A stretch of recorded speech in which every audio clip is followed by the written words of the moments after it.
योगी बाबा को जिताने अब ब्रजभूषण ने संभाला मैदान। अमित शाह से मुलाकात के बाद अब ब्रजभूषण ने दिखाई अपनी पावर। लगे कौन आया शेर आया के नारे, मदरसे के बच्चे भी हुए दीवाने। ऐसे ही नहीं, ब्रजभूषण को कहा जाता है दबदबा किंग, बदल देते हैं सियासत में पूरा सीन। लगाई है इस बार मुस्लिम बच्चों के बीच ऐसी दहाड़, हर कोई कर रहा ब्रजभूषण का बखान। क्या ब्रजभूषण के बयान से बढ़ेगी बाबा रामदेव की टेंशन? सिंदूर सलवार का जिक्र कर मर्द की तरह दहाड़ लगाने को कहा। कौन बीजेपी नेता होगा? अब खफा उठने लगे ढेरों सवाल। जी हां, मदरसे से निकली जब शेर आया की पुकार, सियासत में मच गई नई हलचल अपार। गोंडा से लखनऊ तक गूंजा एक ही नाम, दहाड़ अभी बाकी है।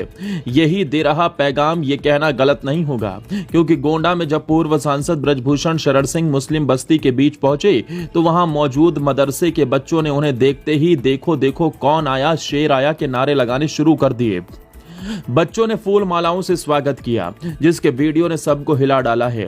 यहां तक कि अब राजनीतिक गलियारों में सवाल उठ रहे हैं कि क्या अदालत से राहत मिलने के बाद ब्रजभूषण एक बार फिर अपने पुराने अंदाज में मैदान में उतर चुके हैं। समर्थक इसे जन समर्थन बता रहे हैं तो विरोधी नजरें गड़ाए बैठे हैं। सिर्फ यही नहीं, दावा तो यह भी है कि दिल्ली में हाल ही में शाह से मुलाकात के बाद अब ब्रजभूषण के तेवरों ने सबका ध्यान खींच लिया है। कुछ लोग तो ये भी चर्चा कर रहे हैं कि शाह से मुलाकात के बाद अब उन्हें यूपी में योगी को जिताने की कमान सौंपी गई है। हालांकि इस दावे में कितना सच है ये तो नहीं पता, लेकिन सियासी गलियारों में माहौल जरूर गर्म हो गया है, जिसके बारे में सब आपको इस वीडियो में बताते हैं। दरअसल ब्रजभूषण शरण सिंह को लेकर राजनीतिक गलियारों में यह भी चर्चा हो रही है कि हाल के दिनों में उनकी सक्रियता पहले से ज्यादा बढ़ी है। समर्थकों का दावा है कि वो लगातार लोगों के बीच जाकर संवाद कर रहे हैं। ऐसे में जब मदरसे के बच्चों के बीच शेर आया के नारे लगे तो इसे एक बड़े राजनीतिक संदेश के तौर पर भी देखा जाने लगा है। चर्चा ये भी है कि पूर्वांचल में मजबूत पकड़ रखने वाले ब्रजभूषण आने वाले समय में भाजपा के लिए बड़ी भूमिका निभा सकते हैं। सबसे ज्यादा चर्चा इस बात की है कि स्वागत किसी राजनीतिक मंच पर नहीं बल्कि मुस्लिम बस्ती में हुआ। मदरसे के बच्चों द्वारा लगाए गए नारों ने इस वीडियो को और ज्यादा चर्चित बना दिया। गोंडा और कैसरगंज क्षेत्र में उनका प्रभाव पहले से ही मजबूत माना जाता रहा। अदालत से बरी होने के बाद जिस तरह उनके कार्यक्रमों में भीड़ दिखाई दे रही है, उसने विरोधियों की चिंता भी बढ़ा दी है। इस पूरे घटनाक्रम के बीच ब्रजभूषण शरण सिंह का एक और बयान सुर्खियों में आ गया। गोंडा में आयोजित कार्यक्रम में उन्होंने बाबा रामदेव के आंदोलन को लेकर टिप्पणी करते हुए कहा कि इस बार आर पार की लड़ाई लड़नी चाहिए। उन्होंने व्यंग्यात्मक अंदाज में सिंदूर, टिकुली और सलवार का जिक्र करते हुए कहा कि इस बार मर्द की तरह आंदोलन करें। उनके इस बयान के बाद राजनीतिक और सामाजिक हलकों में नई बहस शुरू हो गई।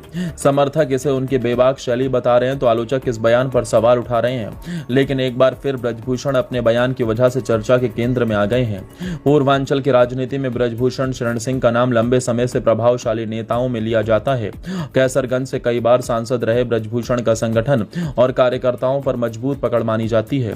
यही वजह है कि उनके कार्यक्रमों में बड़ी संख्या में लोग जुटते हैं। राजनीतिक जानकार मानते हैं कि गोंडा, बहराइच, श्रावस्ती और आसपास के इलाकों में उनके लोकप्रियता का असर आज भी दिखाई देता है। ऐसे में जब उनके समर्थन में नए नए वीडियो सामने आते हैं तो उनका राजनीतिक महत्व भी बढ़ जाता है। सबसे बड़ा सवाल अभी यही है कि क्या ब्रजभूषण शरण सिंह की बढ़ती सक्रियता 2027 के चुनावी माहौल में कोई बड़ा असर डाल सकती है? क्या मदरसे के बच्चों द्वारा लगाए गए शेर आया के नारे सिर्फ स्वागत थे या फिर बदलते राजनीतिक माहौल का संकेत? क्या बाबा रामदेव पर दिया गया बयान नई बहस को जन्म देगा? और क्या पूर्वांचल में ब्रजभूषण की सक्रियता भाजपा के लिए फायदेमंद साबित होगी? इन सवालों के जवाब आने वाले समय में मिलेंगे। लेकिन इतना जरूर है कि गोंडा से निकली इस तस्वीर और ब्रजभूषण के बयानों ने एक बार फिर उन्हें यूपी की राजनीति के केंद्र में ला खड़ा किया है।